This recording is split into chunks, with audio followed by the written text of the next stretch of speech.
नमस्कार दोस्तों, कैसे हैं आप सब। उम्मीद करता हूं आप सब बेहतर होंगे, सकुशल होंगे। दोस्तों, आज का जो मामला है जिस पर हम बातचीत करने वाले हैं वो बेशक न्यूड वीडियो कॉल ब्लैकमेलिंग से जुड़ा हुआ है, बट उसमें फंसने का जो तरीका है, फंसाने का जो तरीका है, वो अभी तक के मामलों से जरा हटके है।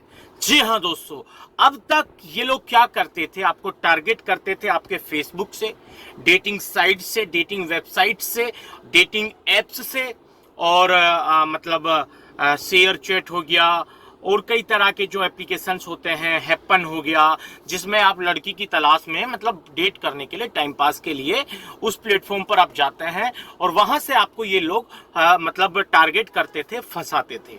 बट ये वाला जो मामला है दोस्तों, एक वकील भाई है हमारे आगरा से, उनके साथ ये मामला हुआ है। और मामले की जो शुरुआत हुई वो कोई एरी गैरी नत्थू खैरी वेबसाइट से नहीं, जबकि भारत सरकार द्वारा जो अप्रूव्ड एक वेबसाइट है जिसका इस्तेमाल लोग अपना जीवन साथी ढूंढने के लिए करते हैं। ये वेबसाइट जीवनसाथी.com नहीं है, परंतु इसका नाम है शादी.com। यानी कि व्यक्ति अपना घर बसाने के लिए, अपनी लाइफ किसी ऐसे व्यक्ति के साथ गुजारने के लिए जो उसका उम्र भर साथ दे सके, उसकी तलाश में शादी.com पर अपनी प्रोफाइल बनाते हैं। भाई शादी.com पर एक पेड मेंबर थे, यानी कि भाई ने बकायदा अपनी केवाईसी उस वेबसाइट पर करवा रखी थी, बकायदा भाई ने उसका पैसा उन लोगों को दिया था। यानी कि एक समय के लिए एक मेंबरशिप मिलती है, जब वो खत्म होने वाला होता है तो उसको रिन्यू करवाते हैं। तो जो हमारे वकील भाई थे आगरा के, वो भी शादी.com पर अपनी प्रोफाइल बनाकर रखे हुए थे।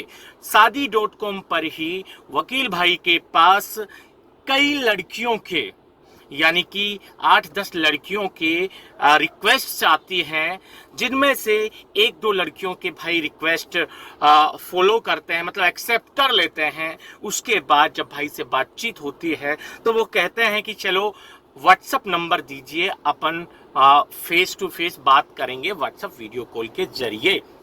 भाई उनको अपना नंबर दे देता है। जैसे ही भाई उनसे वीडियो कॉल पर बात करता है तो सामने वही सीन था जो आपके सामने होता है। एक लड़की कपड़े उतार रही होती है, भाई के सामने बिल्कुल ऐसे बैठी होती है। भाई के लिए सिचुएशन बिल्कुल अलग इसलिए थी क्योंकि भाई तो एक सुसभ्य लड़की की तलाश में शादी.com पर गए थे और वहां इस तरह की लड़की भाई को देखने को मिली। भाई फोन काट देते हैं। फोन काटने के बाद तुरंत भाई के पास एक स्क्रीन रिकॉर्डिंग से रिकॉर्डेड वीडियो भेजा जाता है जो भाई का ही होता है और भाई से पैसे की डिमांड की जाती है। परंतु भाई जो वकील थे, समझदार थे, ऐसे केसेस का उनसे पहले भी पाला पड़ा होगा, बट ये एक माध्यम अलग था, केस में फंसाने का जो तरीका था वो थोड़ा अलग था। तो भाई ने क्या किया, अपने नज़दीकी साइबर पुलिस थाने में जाकर एक कंप्लेन दी। कंप्लेन में बाकायदा भाई ने जो मुख्य आरोपी बनाया वो शादी.com के CEO, क्या नाम है उसका, अनुपम मित्तल। शादी.com के जो CEO हैं अनुपम मित्तल, भाई ने उनके नाम से, बकायदा अनुपम मित्तल के नाम से कंप्लेंट दर्ज की, क्योंकि भाई का मानना ये था कि भाई के साथ जो ये फ्रॉड हुआ उसमें कहीं ना कहीं शादी.com के CEO अनुपम मित्तल की गलती है या फिर वो चाहे इसमें शामिल है। क्योंकि भाई ने अपनी कंप्लेन में कहा है कि शादी.com पर वो एक वेरीफाइड प्रोफाइल थे, एक पेड मेंबर थे। ठीक है, भाई की बात बिल्कुल सही थी, क्योंकि वो पैसा देकर अपनी केवाईसी करवा के, अपनी आइडेंटिटी प्रूफ वहां देकर उस आईडी पर मेंबर बने थे उस वेबसाइट पर। तो ऐसा कैसे हुआ कि कोई फेक आदमी उस शादी.com पर अपनी प्रोफाइल क्रिएट कर पाया। भाई ने बकायदा कई धाराओं का हवाला भी दिया। 2016 में सुप्रीम कोर्ट का कोई फैसला था, 2021 में भारत सरकार ने उसको लागू भी किया कि ये जितनी भी मैट्रिमोनियल वेबसाइट्स हैं जो शादी से रिलेटेड जो काम करवाती है, इनकी गाइडलाइंस ये कुछ अलग हटके बनाई गई और उसी का वोलेशन का आरोप लगाते हुए भाई ने अनुपम मित्तल को मुख्य आरोपी बनाते हुए एक एफआईआर दर्ज करवाई, जिसमें भाई ने बाकायदा अपनी तरफ से रिसर्च करके वो तमाम आईडीज जो फेक थी उनकी एक लिस्ट बनाई, उस लिस्ट को उस अपनी कंप्लेन में शामिल किया और लगभग ऐसी 30 और आइडिया भाई ने ढूंढकर उन आईडीज के नाम और उनके जो आईपी एड्रेस थे वो भी पुलिस को कंप्लेन में दिए। पहले तो भाई की कंप्लेन को ज़्यादा तवज्जो दी नहीं गई थी। उसके बाद भाई ने बड़े बड़े अधिकारियों से बात की, अलग अलग केसेस का पुलिस को हवाला दिया, रामपुर वाले केस का हवाला दिया जिसमें यूपी पुलिस जाकर मेवात में बाकायदा पोस्टर चस्पाती है अपराधियों के घर के बाहर, जिसमें 3 लोगों की गिरफ्तारियां भी हो जाती है।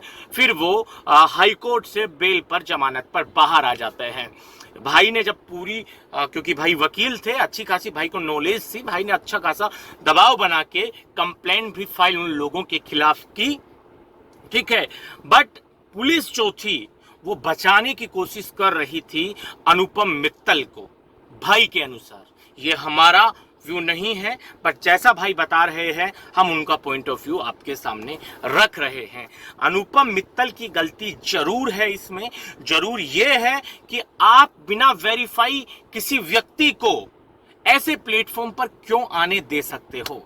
ये कोई पब्लिक ओपन पब्लिक प्लेटफॉर्म नहीं है कि यहाँ पर कोई भी आकर अपनी प्रोफाइल क्रिएट कर देगा।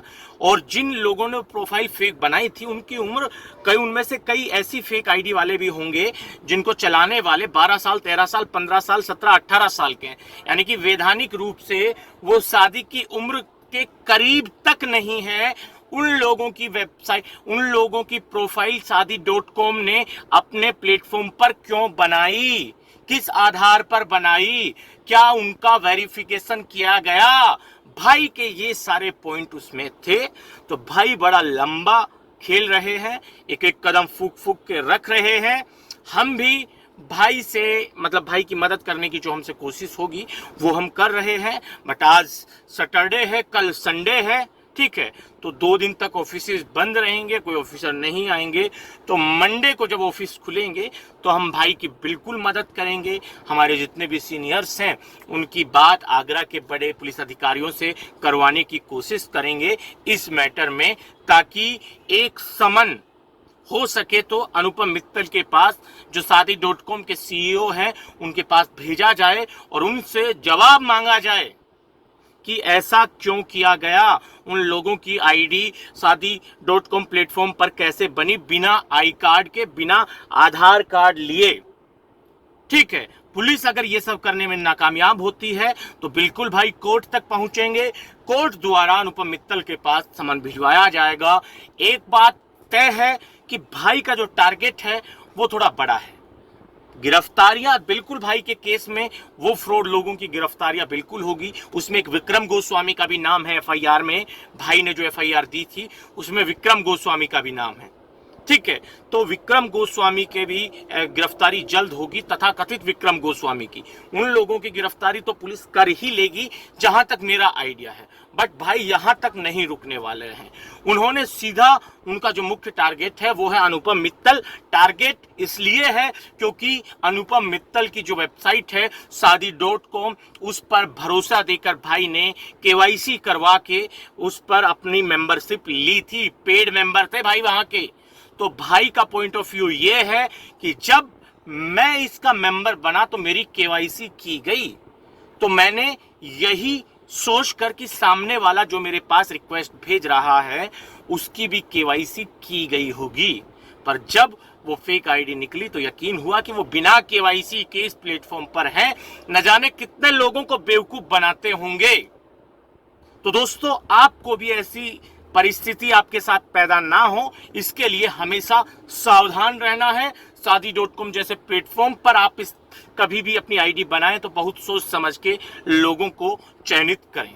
दोस्तों आज के इस वीडियो में इतना ही। एक अनुरोध है कि इस वीडियो को ज्यादा से ज्यादा शेयर करें ताकि भाई की जो मुहिम है उसमें हम थोड़ा अपना योगदान भी दे सकें। आज के इस वीडियो में इतना ही। जल्द मिलते हैं नया वीडियो लेकर नई जानकारी के साथ। रखिए तब तक अपना ख्याल दोस्तों। जय भीम, जय हिंद की सेना साथियों।